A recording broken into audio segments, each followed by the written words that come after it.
Your question reminds me of the statement Tony Robbins makes often. It says, the tyranny of the how. That is the very question that will keep you from everything that you seek. And yet, of course, it's a reasonable question. How do we start doing this? Which, of course, again, is going to be a complex answer, but I will do my best to do that for you here. It's always going to be specific to the person. It depends on what you're working through, what you have healed so far, and what you still have yet to heal.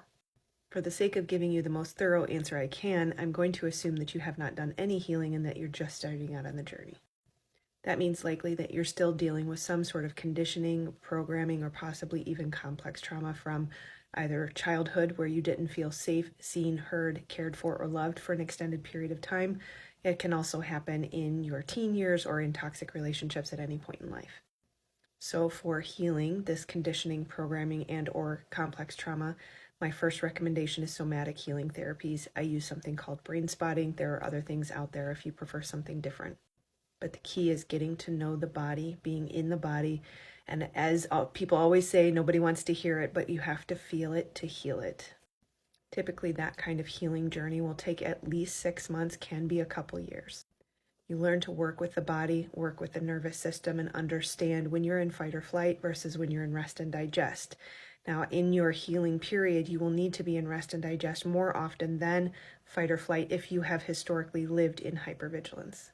Usually evidence of that would be perfectionism or people-pleasing, overgiving, overwhelm, shutdown, fatigue, things of that nature, especially disease of any kind.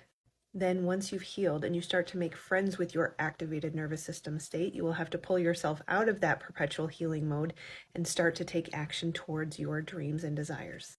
Now that is the human aspect. Most importantly, throughout all of this process is your relationship with the greater power, whatever you want to call it. God, source, divine, creator, universe, a rose by any other name still smells as sweet.